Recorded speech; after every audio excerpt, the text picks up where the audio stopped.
Good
morning. I would like to welcome our guests, Dr. Gargano and Dr. Harley, who will be presenting information to us today about drug prevention and how building resilience helps prevent substance abuse.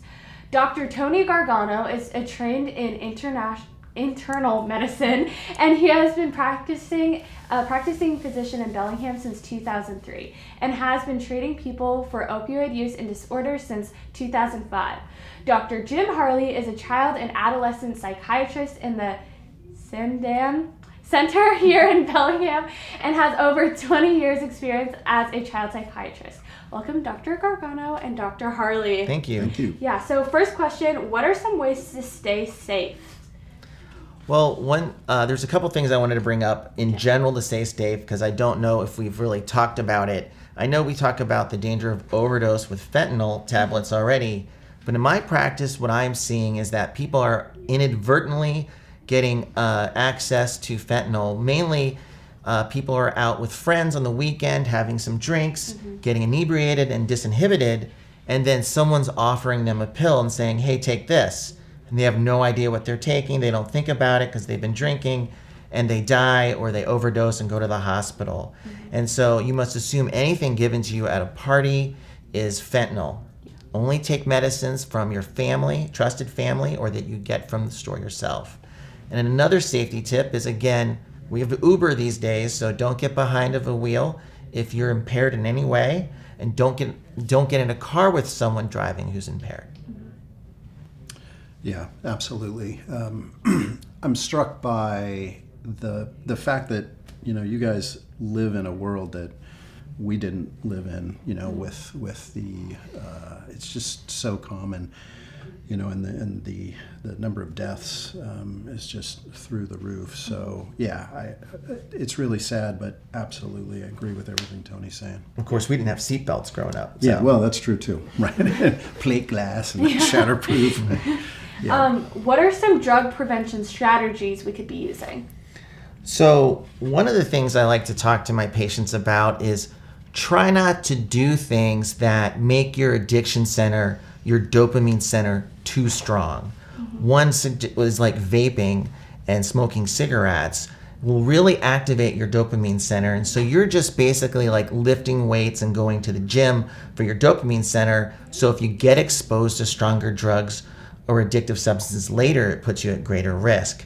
Other things that everyone does, probably to excess in all the public schools, is screen time, being on your phone and social media.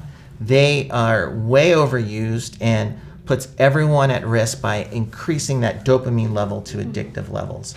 Other things are excessive gaming, pornography, gambling, and alcohol use. Yeah. And do keep in mind, I think that we're in a interesting time in terms of social media. It's not currently regulated. I do think it will be regulated. I don't think that social media is necessarily has to be a bad thing, but the way that multiple platforms, the most popular platforms, have algorithms to feed us information, they are actively looking to hook us, right? So they are selling my attention span, your attention span. They're selling that. That's what they want. And so I want to encourage, young people to ideally sort of, resist that a little bit. And like, do I really want to, am I really a commodity for Meta? Right? Yeah. I mean, does Mark Zuckerberg own my attention? And we're giving it away right now. And it's very powerful. It's not so easy to just say no altogether. I think that we as older adults need to be pushing, and I certainly hope that we regulate that more. But that's a huge issue. And then the other thing I really like to promote is other activities that are not necessarily addictive, right? So I love to mountain bike. I don't know any mountain bike addicts, although if there were going to be some, they might be around here.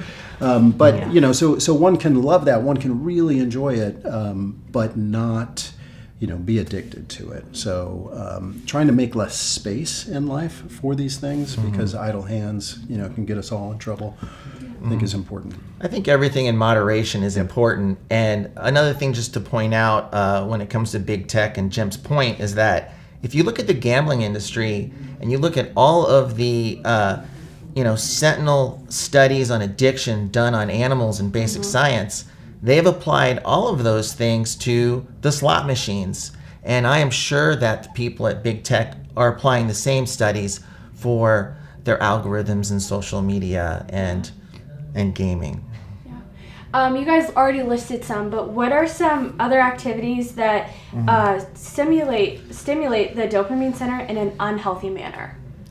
In a healthy manner or unhealthy manner? Oh, well, the things that we listed mainly were the gaming and the social media, and then there are also things that I wanted to talk about that stimulate in a healthy manner.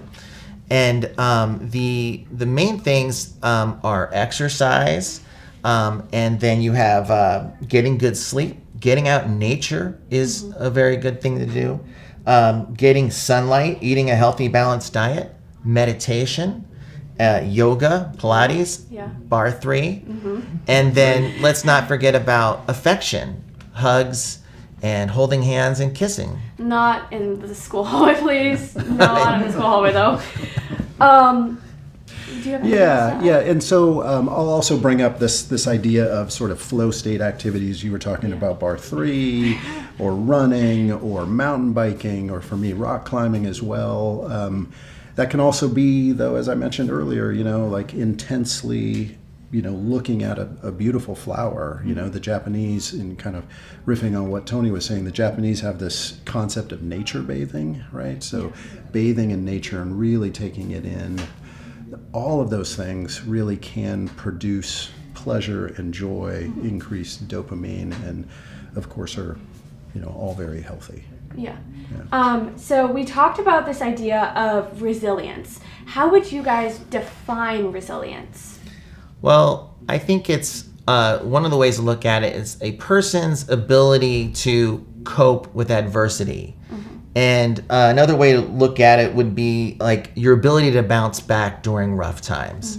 And resilience is important because, life is hard. Everyone goes through hard times. And if we don't develop our resilience to bounce back, that puts us in a more persistently painful situation, and then more likely to lean on addictive substances to numb out and not feel that pain. Absolutely, and I think that resilience also emphasizes it's something that we have to practice, that we should be practicing on a regular basis, and we want to accept. It's really important to accept that things will not go the way that we plan, and occasionally they do, and that's great. But I also think it's important to, in addition to accepting that, there are going to be challenges, that are some things going to be harder than others, there's also, I think most things in life really do cycle, right? So you can have, times when you naturally are in a more positive mood, and other times a more negative mood. You can have days when you have more energy, you've slept better, days where you have less. And accepting those things, I think, is really important, which also sort of leads me to another point, slightly off topic, but I'm going to go there anyways, in that I would really encourage people to really wonder about and think about, how do I as an individual tend to think about things? How do I tend to think about myself, right? Do I have a tendency to be overly self-critical? Do I have a tendency to, think of myself too highly? Just one example. But also how I think about the world, like the world, doesn't give a about anybody, or no, the world is generally a pretty positive place. And then also thinking about others, and others are a huge part of the world. But this idea of thinking about thinking, I think, can really help all of us. And the other concept here that I will throw into resilience, a related concept, is this concept of things that are anti-fragile, right? So fragile things, you stress them, they break. Resilient things, you stress them, they bounce back. But anti-fragile things, you stress them and they can actually grow, and so they can become greater. And I would say many aspects of us as humans are anti-fragile, right? Muscles are anti-fragile, right? So if I want to get a bigger bicep, I have to do this with increasing weights, right? I have to stress that, and that's how I grow. And I worry that there's a current sort of thought that that we're, the kids are fragile and we need to protect them from this big scary world, which of course is the case sometimes, but I think there's been a tendency to go a little bit too far with that. Life can be hard, and that's okay. Absolutely. And understanding that pain is the touchstone for all growth. So how do you recommend developing resilience? Well, it's a skill that you learn. And so one way you can develop resilience is to work on your self-respect and treat yourself with respect and do it regularly. Another way would be to develop self-compassion. That's giving yourself understanding and practicing that. Like a perfectionist might be very upset with himself, and you learn how to speak to yourself and go, I can't be perfect all the time. I did the best I could. Develop social skills. Give yourself a lot of healthy relationships. Develop positive thinking. Develop a lot of skills to get things done. Skills will develop confidence. You need purpose in life. And then to help other people. It gets you out of your head, and it can put life into perspective. Yeah. I would add, or sort of, add to that a lot of success in life, it strikes me, is not being perfect, right? I mean, but a lot of it is in simple things, right? Just showing up, right? And so practicing that. And in some ways, I mean, one way that we practice resilience is getting out of bed and going to school or going to work on the days that we're supposed to do that. Despite, like everybody else, that bed is warm. If it's here in the winter, it's rainy, it's cold, I don't want to get up, right? I'm sort of making the day seem like it's going to be too much for myself, but just somehow practicing doing that, just showing up, I think is really critical. So they are skills, and they are skills that we hopefully continue to refine. I mean, I certainly haven't perfected any of these, but for Tony and I, we've had more time in our lives to practice these things, and so I think some of it is just showing up, trying reasonably hard. Those are critical. Yeah. So as professionals, what is something that someone should do if they think they have an addiction problem? think the most important thing someone can do if they're worried they might have an addiction problem is talk to a trusted family member or a trusted adult in their life, and talk to their primary care physician, their pediatrician, or their family practice doctor, who will know all the resources available for them and can talk to them, and they've seen it every day in their practice and knows what it looks like and can help them. Absolutely. Asking for help, I mean, can be actually quite hard, right? Yeah. I mean, so some of there can be embarrassment, there can be shame, there can be sort of, maybe I'm too self-critical and I'm, again, just blaming myself so much, or thinking that nobody else has this problem, when in fact we're all capable of becoming addicts. So asking, I mean, and it can be scary, but I think that is so critical. Ask a trusted adult for help. And then also going off of that, what should one do if they think someone has overdosed or is overdosing on a drug?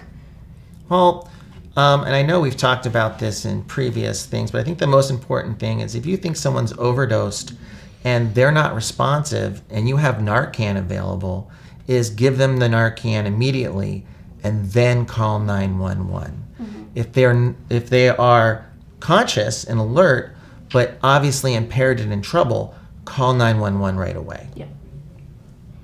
Don't really have much to add there. Yeah. And then this is the last question, but what are risk factors of addiction? Well, everyone, I think, is at risk of being addicted to something because we've got this dopamine center in our brain, which has its benefits, but also has its risk. Yeah. But certainly, I think your ACE score is a big risk factor, adverse childhood experience score. The more adverse childhood experiences you have and the more trauma before the age of 18 increases your risk of addiction. Getting exposed to hard drugs at a younger age increases your risk of addiction. And then your family history, your genetics, and epigenetics. Epigenetics are basically the genes that kind of help control the expression of the genes. And those can actually be handed down during childbirth to your children, and you can have epigenetic changes that occur from trauma, and like from large things that happen, like the Stalin pogrom back in the 1940s and 50s, where about 20 million people died, and that I think did significant changes into people's epigenetics. Yeah, I guess what I would add there is that certainly modeling, and then who we choose to associate with in life. So I will definitely see some kids who will tell me things like, everybody at C-Home smokes weed, and I'm thinking to myself, everybody at C-Home that you hang out with may smoke weed. That doesn't mean that everybody does, right? And so, not to blame or to judge someone, but I think that looking for opportunities to fill your life with other things, other opportunities to explore something, try something new, right? Start a new club, join a sport, whatever. But things like that, I think are really, they create less opportunity for us to fall into this, like, well, there's nothing else to do, so I'm going to go get wasted or high or, what have you. Well, thank you guys so much for coming on. Thank you, Dr. Gargano and Dr. Harley, for taking your time out of your busy schedules to come and share with us today on drug prevention and resiliency. We want to thank all of our presenters over the past 4 weeks who have shared their expertise and knowledge about drug intervention. We will be sending answers to your questions from previous weeks to your anchor teachers to get and share with your class. Thank you.